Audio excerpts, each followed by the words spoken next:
मुझे और मेरे परिवार को जान से मारने की धमकी तक दिया। मां ने दूध पिलाया है तो एक बार सामने आकर मेरा सामना करे, छठी की दूध याद दिला दूंगा। स्वामी प्रसाद मौर्य रामलला का दर्शन किए और रामलला के गोद में बैठकर मलाई काटे, तब उनको पागलपन वाला बयान है, इनको इलाज की आवश्यकता है, इनको भर्ती होना चाहिए। बयान देने वालों को तो चाहिए जनता स्वयं दौड़ाकर गोली मार दे कि समाजवादी पार्टी ने हमेशा हिंदू मुस्लिम में दंगा करवाया। खून की राजनीति करती है समाजवादी पार्टी। दंगा करवाने में सबसे माहिर नेता हो इनके यहां, उसी नेता का बहुत, जितने भी राम के विरोधी पार्टी हैं ये सब विलुप्त हो जाएंगे गिद्धों की तरह। नमस्कार, आप देख रहे हैं मानसिकता न्यूज और आपके साथ मैं हूं सौरभ दुबे। मेरे साथ आज चर्चा के लिए मौजूद हैं राम मंदिर समर्थक बबलू खान। बबलू खान से आइए हम चर्चा की शुरुआत करते हैं। सबसे पहले हम स्वामी प्रसाद मौर्य के बयान एक रिएक्शन लेना चाहेंगे। देखिए, जिस तरह से स्वामी प्रसाद मौर्य ने रामचरितमानस के ऊपर अभद्र टिप्पणी की है, मैं इसका घोर निंदा करता हूँ। किसी भी ग्रंथ के ऊपर किसी को कोई भी टिप्पणी करने का कोई अधिकार नहीं है। और वही स्वामी प्रसाद मौर्य अभी कुछ दिन पूर्व रामचरितमानस भी उनको भेंट किया गया और उन्होंने उसको स्वीकार भी किया। और वही स्वामी प्रसाद मौर्य रामलला का दर्शन किए और रामलला के गोद में बैठकर मलाई काटे, तब उनको रामचरितमानस के बारे में जो गलत टिप्पणी की तब उनको याद नहीं आया। स्वामी प्रसाद मौर्य, इनका तो आदत है सत्ता में हमेशा दल बदल करके इनको सत्ता प्राप्त हो, ये आदत है। ये तो गुलाटी मारे और चूक गए, गुलाटी मारे और ये चूक गए। और जब ये चूक गए तो ये पागल हो गए। ये पागलपन वाला बयान है, इनको इलाज की आवश्यकता है, इनको भर्ती होना चाहिए। और मैं कहना चाहता हूँ, जिस दल में ये राजनीति कर रहे हैं उन्होंने तो इसका महारत हासिल किया है। विवादित बयान देने वाला, हिंदू मुस्लिम में दंगा करवाने वाला, देश में नफरत का माहौल बनाने वाला, उनको महारत हासिल हुआ है जिस पार्टी में ये राजनीति कर रहे हैं। जिस तरीके से अब देख लीजिए, यही मुसलमान को समाजवादी पार्टी हमेशा बहका कर सत्ता हासिल करती थी, बोलती थी भारतीय जनता पार्टी आपके लिए दुश्मन है। आजादी के बाद से मैं चैलेंज के साथ कहता हूं, आजादी के बाद से जिन जिन दलों ने मुस्लिमों को बेवकूफ बनाकर सत्ता हासिल किया था, उनको बहुत लंबा लंबा ख्वाब दिखाया था। अगर किसी ने पूरा किया है तो जिसको ये दुश्मन बताते थे वो भारतीय जनता पार्टी ने पूरा किया है। कोई ऐसा लाभ नहीं है जिससे मुस्लिम अछूता हो। जिनका ये भी कहा जाता है बबलू जी कि मुस्लिम डराए जा रहे हैं। मुस्लिम डराए जा रहे हैं, सही कह रहा है, ये भी आप सही सुन रहे हैं। मुस्लिम को डराने वाला कौन है? मुस्लिम को डराने वाला कांग्रेस, मुस्लिम को डराने वाला समाजवादी, मुस्लिम को डराने वाला बहुजन समाज पार्टी, क्षेत्रीय पार्टी। मुस्लिम अब ये समझ चुका है, मुस्लिम को जो दल चाहिए थी वो दल मुस्लिम को अब मिल चुका है।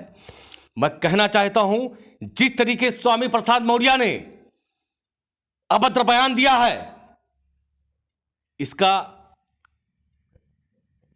मिसाल है कि समाजवादी पार्टी ने हमेशा हिंदू मुस्लिम में दंगा करवाया, हमेशा फूट डालने की राजनीति की। देख लीजिए, जैसे ये बयान देते हैं वैसे ही स्वामी प्रसाद मौर्य का प्रमोशन होता है जी। प्रमोशन हुआ कि नहीं हुआ? तो समाजवादी तो उसका काम ही है, जब वो सत्ता में आती है तो 5 वर्ष में हजारों दंगा करवाती है। खून की राजनीति करती है समाजवादी पार्टी। जब तक खून खराबा नहीं होगा, जिस तरीके से मोटर बाइक हो या कार हो तो पेट्रोल चलता है ना, उसी तरह से समाजवादी पार्टी खून से चलती है। खून नहीं तो समाजवादी नहीं। तो समाजवादी पार्टी को मेरे मुसलमानों ने पूरी तरह से उनको गद्दी पे बिठाया था, उनको सीट पे बिठाया था। और मैं कहना चाहता हूं, वो मुस्लिम भी अब राम को मानने लगा है। जो समाजवादी पार्टी राम के बारे में अभद्र टिप्पणी करवाते हैं अपने नेताओं से, तो वो मुस्लिम भी अब राम को मानता है। राम के बारे में या रामचरितमानस के बारे में या किसी भी ग्रंथ के बारे में धार्मिक ग्रंथों के बारे में अगर किसी ने टिप्पणी की तो उसको मुस्लिम भी बर्दाश्त नहीं करेगा। इसका खामियाजा 2024 में तो भुगतना ही पड़ेगा और 2027 में जैसे गिद्ध विलुप्त हो गया है वैसे समाजवादी पार्टी और कांग्रेस पार्टी, जितने भी राम के विरोधी पार्टी हैं, ये सब विलुप्त हो जाएंगे गिद्धों की तरह। बबलू जी, क्या ये जातीय गोलाबंदी करने का प्रयास नहीं है? जिस तरीके से स्वामी ने बयान दिया रामचरितमानस पर, उसके बाद उनका प्रमोशन कर दिया गया, कहा गया कि ब्राह्मण हो या फिर जो ये साधु संत हैं, इन पर भी तमाम तरीके की टिप्पणियां हुई। रामचरितमानस भी जलाने की बात सामने, उसके कुछ पन्ने जलाए गए। क्या मुस्लिम समाज की भावनाएं रामचरितमानस पर जिस तरीके से बयान आया उस पर आहत हुई हैं? बिल्कुल। मुस्लिम ये इस्लाम धर्म कहता है, इसमें लिखा है कि किसी भी ग्रंथ के ऊपर कोई टिप्पणी ना की जाए, तो मुस्लिम खुश नहीं है। मुस्लिम भी इससे नाराज है, सभी वर्ग के लोग नाराज हैं। विभाजन की राजनीति करने वाली पार्टी समाजवादी पार्टी, इनका तो आदत है, इन्होंने महारथ ही हासिल किया है, महारथ हासिल किया है इन्होंने। जो नेता बयान दे गलत, जो नेता दंगा करवा दे, जो दंगा करवाने में सबसे माहिर नेता हो, इनके यहाँ उसी नेता का बहुत कदर होता है, महत्वपूर्ण नेता माना जाता है। लेकिन अब देश की जनता, उत्तर प्रदेश की जनता ये समझ चुकी है, इसका जवाब 2024 और 2027 में देगी। आप राम मंदिर समर्थक भी रहे हैं, आपको बहुत बार धमकियां भी मिली हैं, तो अब राम मंदिर बन रहा है, ऐसे में आप क्या कहेंगे? इसके बाद एक सवाल और हम करेंगे, लेकिन सबसे पहले इस पर देखिए, श्री राम हमारे पूर्वज हैं और हम श्री राम के वंशज हैं। हिंदुस्तान का हर मुसलमान, भारतीय मुसलमान राम का वंशज है और हर भारतीय मुसलमान के राम पूर्वज हैं। तो श्री राम तो हमारे दिल में धड़कते हैं। तो हमने राम मंदिर निर्माण की आंदोलन में हमने हिस्सा लिया, मैं शामिल हुआ, हजारों हजार मैंने लोकल मुसलमानों का सिग्नेचर करा करके सुप्रीम कोर्ट भेजने का काम किया। तो राम हमारे पूर्वज हैं, उनकी लड़ाई हमने लड़ा और राम के लिए मैंने लड़ाई लड़ा। और बहुत से ऐसे कट्टरपंथी हैं जो मुझे और मेरे परिवार को जान से मारने की धमकी तक दिया। तो राम मंदिर का निर्माण हो रहा है और राम का हाथ मेरे ऊपर और मेरे परिवार के ऊपर है। तो मुझे उन कट्टरपंथियों से और उन आतंकवादियों से जरा से भी मुझे डर नहीं लगता है। धमकी तो बहुत लोग देते हैं, मां ने दूध पिलाया है तो एक बार सामने आकर मेरा सामना करें। मैं यकीन दिलाता हूं, मैं राम का वंशज हूं, उस दिन पता चल जाएगा। धमकी देने वालों को उस दिन पता चल जाएगा। छठी की दूध याद दिला दूंगा। बबलू जी, स्वामी प्रसाद मौर्य का जो बयान रहा, उसके बाद तमाम संत महात्माओं ने इनाम भी घोषित किया। कोई जबान काटने को लेकर, कोई गर्दन काटने को लेकर, तरह तरह की बातें सामने आई। अयोध्या से ही महंत राजू दास, उन्होंने भी इनाम घोषित किया। इस पर आप क्या कहेंगे? देखिए, आपने भी सुना होगा, इस्लामिक देशों में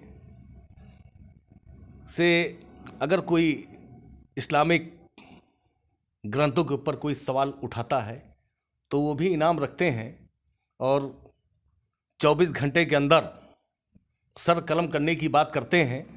तो राजू दास ने भी अगर कहा तो श्री राम चरितमानस के ऊपर अगर इन्होंने अबद्ध टिप्पणी की है तो राजू दास ने भी अगर इनाम रखा है तो कोई हमको तो नहीं लगता गलत किया है, सही किया है, होना भी चाहिए। राजू दास ने अगर इनाम रखा है तो होना चाहिए। और मैं तो कहता हूं, आप क्या बबलू जी, आप राजू दास जी का समर्थन करते हैं इस मामले में? मैं क्या, पूरा देश समर्थन करता है। जो व्यक्ति देश में खून खराबा करवाना चाहता हो, जो व्यक्ति देश में खून खराबा करवाना चाहता हो और पता नहीं कितना हजारों हजार जान चली जाए, उससे तो बेहतर है उसी की जान चली जाए। तो क्या स्वामी प्रसाद मौर्य ने जो ये बयान दिया रामचरितमानस को लेकर, क्या खून खराबा कराने के लिए दिया? स्वामी प्रसाद मौर्य ने जो ये बयान दिया है वो अखिलेश यादव के कहने पे बयान दिया है, क्योंकि बहुत दिन हो गया जब से भारतीय जनता पार्टी की सरकार बनी, हिंदू मुस्लिम के नाम पर एक मच्छर नहीं मरा। तो ये बयान इसलिए दिया गया है कि अब दोबारा दंगा हो, एक दूसरे को लोग काटे मारे, सड़कों खून से लाल हो और दंगा मुक्त सरकार भारतीय जनता पार्टी के नेतृत्व में चल रही है, ये इन लोगों को अच्छा नहीं लग रहा है। इनकी दुकानें बंद हो चुकी हैं, इनकी जमानतें जब्त हो चुकी हैं, तो पूरी तरह से ये प्लानिंग कर रहे हैं कि किसी तरह से हिंदू मुस्लिम, हिंदू हिंदू में, मुस्लिम मुस्लिम में, हिंदू मुस्लिम में किसी तरह से दंगा हो जाए, कत्लेआम हो और इनकी सरकार बने।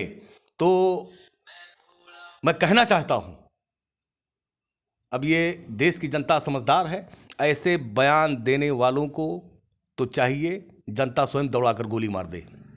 अच्छा, जैसे कि ये भी सामने अपने अयोध्या से एक नेता हैं पवन पांडे, समाजवादी पार्टी से हैं, वो भी स्वामी प्रसाद मौर्य के बयानों का समर्थन नहीं कर रहे हैं। कई ऐसे नेता हैं जो स्वामी प्रसाद मौर्य के बयान का समर्थन नहीं कर रहे हैं, उसके बावजूद स्वामी प्रसाद मौर्य का प्रमोशन हो गया। इसे आप कैसे देखते हैं? ये अंतिम सवाल है। देखिए, भगवान राम ने उनको सद्बुद्धि दी। वो भले समाजवादी पार्टी की राजनीति कर रहे हैं, लेकिन कम से कम मुझे इतना तसल्ली हुआ ये सुन करके कि उनको अच्छा नहीं लगा। तो कहीं ना कहीं से अयोध्या में उन्होंने जन्म लिया है, तो भगवान राम का असर है, तो वो विरोध कर रहे हैं और करना भी चाहिए और सभी को विरोध करना चाहिए। मैं तो कहता हूं, समाजवादी पार्टी में जितने भी राम भक्त नेता हैं, उस पार्टी को ठुकरा कर पार्टी को छोड़ देना चाहिए।